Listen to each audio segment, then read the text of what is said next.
د دوهم کال دوهم سمستر محصلینو دپاره د اناټومي لیکچر د ډاکټر بلال همت لخوا څخه وړاندې کیږي. د مشکلاتو په صورت کې زما اریبا نمبر باندې واتساپ جوړ شوی دی، په دې باندې تاسو کولی شئ ما سره خپل مشکلات رفع کړئ. دا زما اتصالات شمیره ده، ستاسو د مشکلاتو په خاطر باندې کولی شئ ما سره په دې نمبر باندې رابطه ونیسئ. مونږ سنسري ارګان شروع کوو، لکه څنګه چې د انسان حسي غړي چې د لیدلو څخه عبارت دی، تماس، اوریدلو، خوند او د بوی حیثیت. د دې په واسطه انسان کولی شي چې درک وکړي د دې حیثیتونو. دغه حیثیتونه په لاندې ډول سره دي. لومړی د تماس د درک عضو پوستکی دی، دوهم د لیدلو اعضا سترګې دي، دریم د اوریدلو اعضا غوږونه دي، څلورم د ذایقې یا د خوند عضو ژبه ده، پنځم د بویولو اعضا پوزه ده. د دې څخه مونږ د ذایقې عضو یعنې ژبه په هضمي سیستم تیر سمستر کې لوستل شوې ده. همدارنګه پوزه یا د بویولو اعضا دا هم په تیر سمستر کې تنفسي سیستم کې تشریح شوې ده. د دې سمستر کومه موضوع چې کوم ده هغه به مونږ سکن به وایو، د لیدلو اعضا سترګې به وایو او همدارنګه غوږ د اوریدلو اعضا به وایو. ننني لیکچر کې به زه تاسو ته سترګه وړاندې کوم چې سترګه څه شی ده، د اناټومي له نظره څه شي نه تشکیل شوې ده. ګرانو محصلینو، په مجموعاً سترګه له درې برخو نه تشکیل شوې ده. د سترګې کومکي غړي، آیبال یا د سترګې ګاټې، دریم نیورونل ارګان، درې برخو نه تشکیل شوی. بیا آیبال یا د سترګې ګاټې دا هم درې برخې لري، درې کنټینټس یا محتویات لري، درې لایرز یا درې صفحات لري، درې کیویټي یا درې خالیګاوې لري. د آیبال یا د سترګې ګاټې لایر موږ دلته مطالعه کوو. کنټینټ چې څه شی دي هغه به په وروسته لیکچر کې موږ مطالعه کوو. کیویټي چې کومې دي هغه به موږ هم وروسته مطالعه کوو. لومړی راځو د آیبال لایرز ته. آیبال درې لایرز لري، تhree layers، لکه څنګه تاسو په سلایډ کې هم لیکل شوي دي او په شکل کې هم ښودل شوی. فایبروس لایر د بهرنۍ صفحه ده یا اوټر فایبروس لایر، دوهم میډل واسکولر لایر، دریم انر نیورل لایر. دا بهرنۍ طبقه دا ټوله د فایبروس لایر په نوم باندې یادېږي. دا سپین کلر باندې چې کوم ده دا میډل واسکولر لایر ده او دغه زیړ رنګ چې کوم دی دا نیورل لایر ده، نیورل لایر یا عصبي لایر چې ریټینا هم ورته ویل کېږي. د دې په تعقیب موږ لومړی ننني لیکچر کې موږ چې خاص وایو فایبروس لایر وایو. فایبروس لایر لکه سلایډ کې چې تاسو لیکل شوي دوه برخو نه تشکیل شوي، یو سکلیرا ده بل کرنیه ده. نو د دې لیکچر هغه هدف دا دی چې موږ په سکلیرا باندې پوه شو او کرنیه باندې پوه شو چې کرنیه څه شی ده او سکلیرا څه شی ده. دا د دې ځای نه شروع کېږي. سپین رنګ چې کوم دی دا ټوله سکلیرا ده. موږ به اوس تشریح وکړو چې سکلیرا د سترګې د ګاټې کومه برخه پوښوي. یوازې په دې خاطر باندې چې تاسو په دقیق ډول باندې سکلیرا وپېژنئ، تر دې ځای پورې دا ټوله سکلیرا ده. بیا د همدې نقطې څخه شروع تر دې ځای پورې دغه کرنیه ده. دا کرنیه شوه، یعنی کرنیه او سکلیرا دا د سترګې د ګاټې کوم لایر دی؟ فایبروس لایر دی یا اوټر فایبروس لایر. اوټر ځکه ورته وایو چې بهر یا خارج کې موقعیت لري. مونږ به لومړی سکلیرا وایو او په دوهم قدم کې به کرنیه وایو چې کرنیه څه شی ده.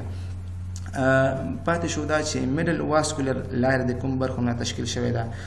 په دې کې درې برخې دي، یو کوراید دی، بل آیرس دی او همدارنګه سیلري باډي ده. یعنې درې برخو نه دا هم تشکیل شوې ده چې دا به په خپل ځای راتلونکي لیکچر کې وایو. او دریمه لایر چې کوم دی نیورل لایر، هغه موږ شکل کې مخکې هم واضح کړه، دې لایر ته نیورل لایر یا ریټینا هم وایي. موږ خپل درس سره راځو چې زموږ فایبروس لایر درس دی، په دې کې سکلیرا شامل دی او کرنیه شامل ده. بیا هم ذکر کوم چې ستاسو دپاره د سترګې اناټومي ډېر اهمیت لري تر څو تاسو په دې وپوهیږئ چې عموما جنرال سترګه د څو برخو نه تشکیل شوې ده، بیا آیبال یا د سترګې ګاټې د څو برخو نه تشکیل شوی دی، یعنی څو محتویات لري، څو کویټي لري او څو لایر لري. بیا لایر باندې تاسو باید وپوهیږئ چې کم کم لایر دي، لکه چې لیکل شوي دي فایبرس لایر دی، واسکولر لایر دی، نیورل لایر دی. همدارنګه تاسو باید په دې باندې هم وپوهیږئ چې د دې لیکچر هدف همدغه دی چې فایبرس لایر د څه شي نه تشکیل شوی دی، یو سکلیرا ده، دوهم چې کوم دی کرنیه ده. لومړی به موږ سکلیرا فایبرس لایر وایو او فایبرس لایر کې به سکلیرا وایو، ځکه فایبرس لایر اوټر لایر دی او دا دوه برخو نه تشکیل شوی دی، یو کرنیه ده او بل سکلیرا ده. لومړی به سکلیرا تشریح کړو چې سکلیرا څه شی ده، یا عربي کې ورته سلبیه وایي. سکلیرا د سترګې بیرینی پوخ شپږ 5/6 خلفي برخه تشکیلوي. تاسو شکل ته وګورئ، دا سترګې ګاټې ده، ټول د سترګې ګاټې ده، دا د فایبروس لایر په واسطه احاطه شوی دی، دا ټول فایبروس لایر دی، د دې په واسطه کور شوی دی چې سکلیرا او کرنیه ورته وایي. خو مګر تر دې ځای پورې دا کرنیه شو، باقي پاتې برخه سکلیرا شوه. سکلیرا د سترګې ګاټې بهرني برخه پوښوي. کومه برخه یې پوښوي؟ ګرانو محصلینو 5/6 خلفي برخه یا پوسټیریر پارت، یعنی دا 5/6 خلفي دا ټوله برخه د سترګې د ګاټې چې پوښیږي د سکلیرا په واسطه پوښل کیږي. سکلیرا له متکاثف فایبروس ټیشیو نه تشکیل شوی دی، ډیر سخت کلک ټیشیو دی. نو همدغه سکلیرا ده چې د سترګې د ګاټې شکل ثابت ساتي. دا د سترګې ګاټې د دې شکل چې ثابت ساتل کیږي د همدغه سکلیرا په واسطه ثابت ساتل کیږي. په هغه ځای کې چې آپټیک نرو د سترګې ګاټې نه د سکلیرا په خلفي قسمت کې راوځي، هغه ته نږدې سکلیرا ضخیمه ده. په دې ځای کې دلته د سترګې د ګاټې خلفي قسمت دی، سکلیرا خلفي قسمت دی. کوم ځای کې چې آپټیک نرو د سترګې نه خارجېږي دلته سکلیرا ضخامت یا تکنس پیدا کوي. په دې ځای کې دلته تک شوی ده، یعنی دې ځای کې سکلیرا تکنس پیدا کوي. په هر صورت آپټیک نرو د خروج په ځای کې سکلیرا زیات سوري موجود دي.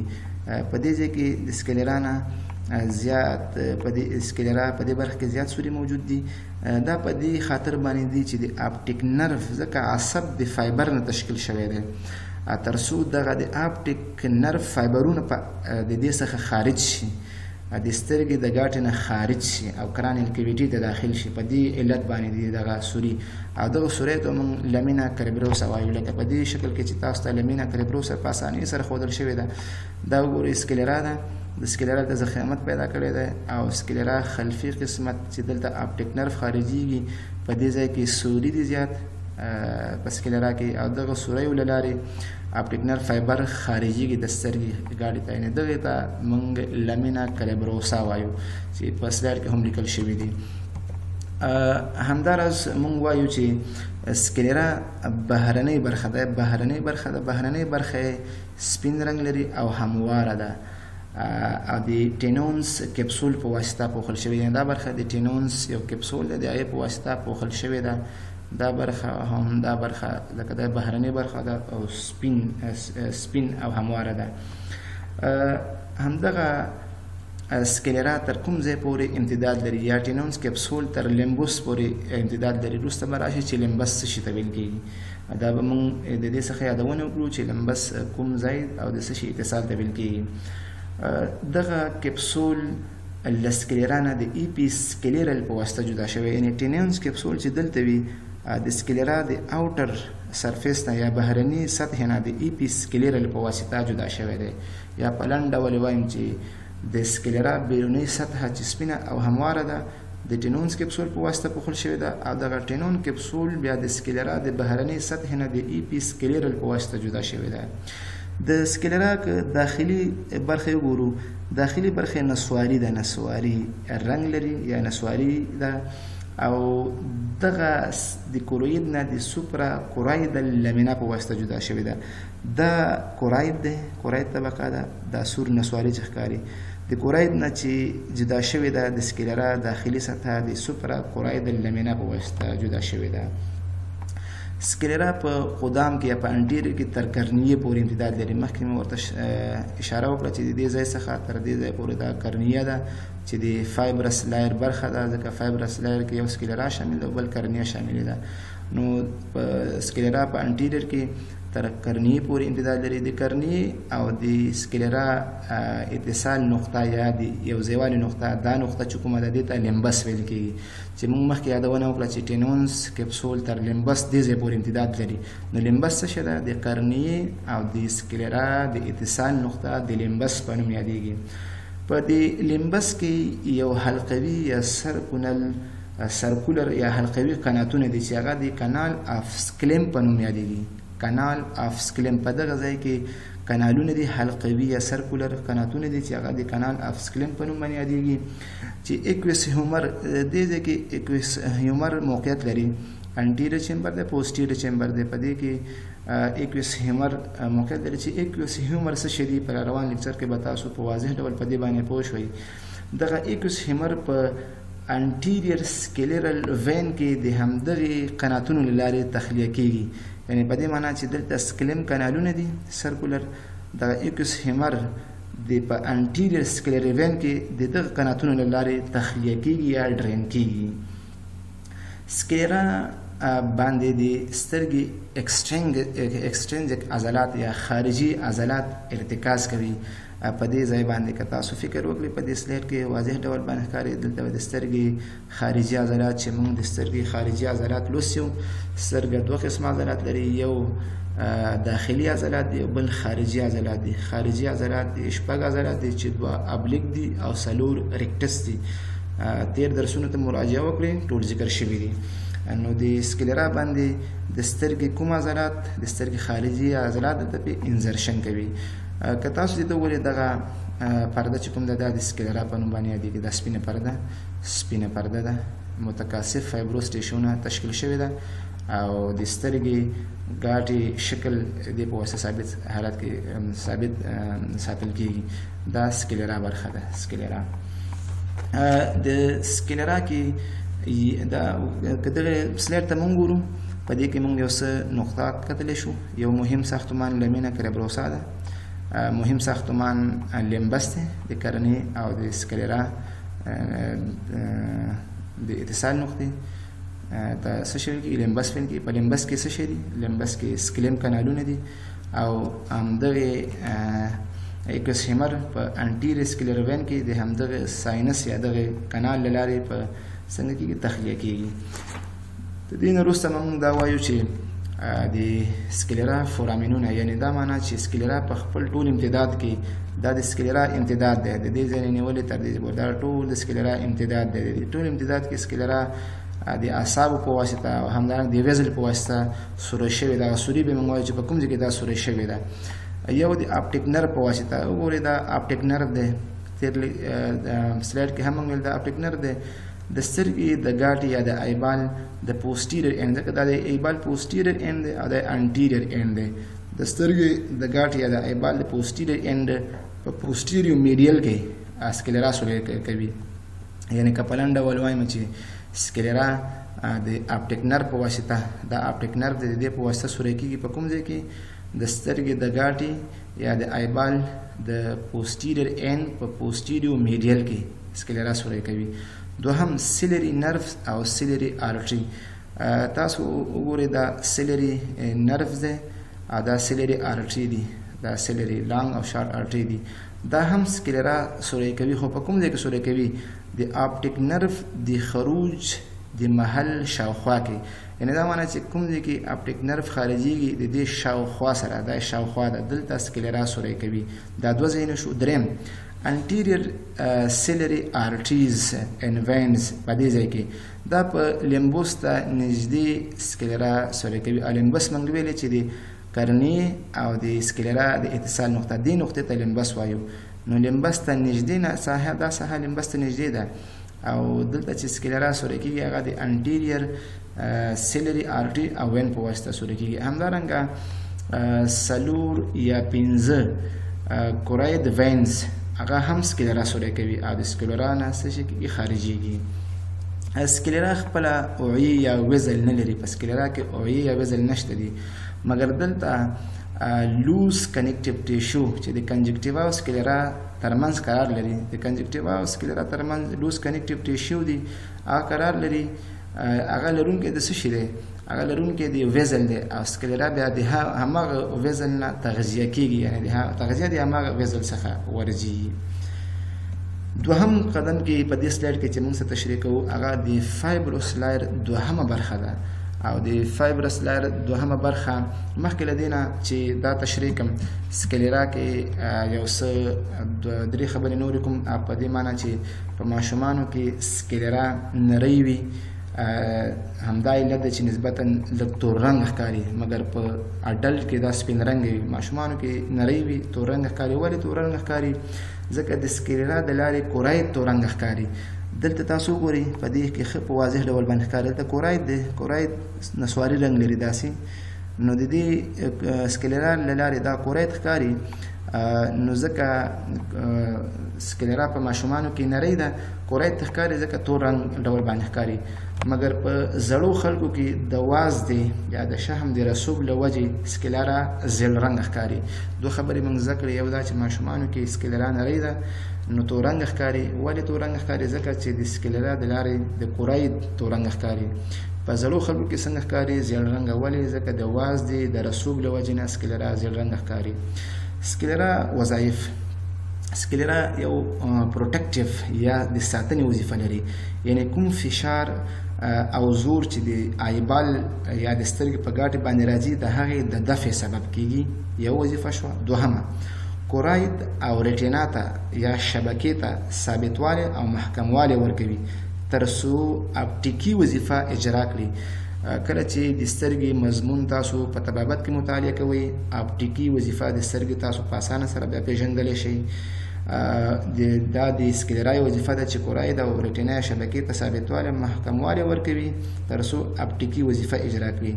ځکه چې کله نور د سترګې باندې ولګي د کومو ځایونو څخه تیریږي او په دغه باندې راټولیږي یا په ریټینا باندې فوکس کوي، نور چې په سترګه ولګیږي د څلورو وسطونو څخه دا تیریږي تر څو په ریټینا باندې دې ځای باندې فوکس وکړي، دې ځای باندې راټول شي. اول وسط یې کرنیه ده، د دې نه تیریږي. دوهم ایکویس هیومر ده، د دې نه تیریږي.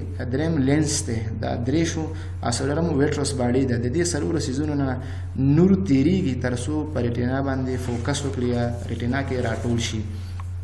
دریم وظیفه ایکسټرا اوکولر مسل په سکلیرا باندې انزرشن کوي، ارتکاز کوي، چې دا مخکې تیر سلایډ کې هم موږ ویل چې ایکسټرا اوکولر مسل په سکلیرا باندې انزرشن کوي او د عضلاتو کشش مقابل کې مقاومت لري، یعنی د عضلاتو د کشش په مقابل کې دا مقاومت لري. دغه درې وظایف د سکلیرا وي. راځو موږ خپل بل لیکچر ته راځو چې هغه کرنیه ده. کرنیه څه شی ده؟ کرنیه هم یو شفافه یا ترانسپارنټ ممبرین دی چې د سترګې یو پر شپږ انټیریور پارټ کور کوي یا پوښوي. ورتیر سلایډ کې موږ ویل چې د سترګې د ټول آیبال یا د سترګې د ګاټې په شپږ برخو باندې وویشو، 5 پر شپږ دا 5 پر شپږ پوسټیریور پارټ دا سکلیرا په واسطه پوښل کېږي، او دا یو برخه پاتې شوه خو دا کومه ده؟ انټیریور ده، یعنی د سترګې د ګاټې یو پر شپږ انټیریور اوټر برخه یا خارجي برخه هغه د کرنیه په واسطه پوښل کېږي، چې کرنیه هم د فایبرس لایر یو برخه ده. دا کرنیه شوه. د سکلیرا او د کرنیې نقطه تاسو ته یاد ده چې د لیمبس په نوم یادېږي. په لیمبس کې سکلیم کانالو یا کانال اف سکلیم موجود لري چې دا سرکونل یا حلقوي قناتونه دي. د کرنی محدبیت یا کنویسټي دا نظر سکلیرا ته زیات دی، دا دومره محدب نه ده لکه څنګه چې کرنیه زیاته محدبه ده. همدارنګه د ساختمان نظر آیرس نه د یو خلا په واسطه جدا کېږي چې اخره ته انټیریور چیمبر ویل کېږي. دا آیرس دی، دا آیرس شو، دا انټیریور چیمبر دی. د دغه انټیریور چیمبر په واسطه کرنیه له آیرس څخه جدا کېږي. د ساختمان نظر بیا داسې وایو چې کرنیه د قدام نه یا د مخې نه شاته د لاندې طبقاتو څخه جوړ شوی. د ګوره د هستولوژي له نظره موږ هستولوژي مطالعه کوو، دا یو د دې یو سیکشن راخلو، وړوکی مقطع راخلو، دا موږ مایکروسکوپ لاندې مطالعه کوو، دا طبقات به ولري. لومړی طبقه چې ده هغه کرنیل اپیتیلیوم دی. که دا تاسو وګورئ دې ته کرنیل اپیتیلیوم وایو. دا د خارج نه داخل ته یعنی بهر نه دننه چې ورځو 5 طبقات لري. لومړی کرنیل اپیتیلیوم دی، دوهم بومینز ممبرین دی، دریم سبسټنشیا پروپریا ده، دا غټه طبقه سبسټنشیا پروپریا دی ته وایو. څلورم دغه ډیسیمیټس ممبرین دی، ډیسیمیټس ممبرین. او پنځمه برخه چې کوم دی سمپل سکواموس میزوتیلیوم دی، یعنی 5 طبقاتونه تشکیل شوي دي. لومړی کارنیل اپیتیلیوم دی، دوهم بومینز ممبران دی، دریم سبسټنشیا پروپریا ده، څلورم ډیسیمیټس ممبرین دی، پنځم سمپل سکواموس میزوتیلیوم دی. بیا هم یادونه کوم چې راتلونکي لیکچر به زموږ د سترګې محتویات وي، کنټینټس، کیویټي به وي، او دوه نور څیزونه چې هغه د سترګې نیورونل ارګانونه دي او د سترګې کومکي غړي دي، هغې نه به موږ یادونه کوو.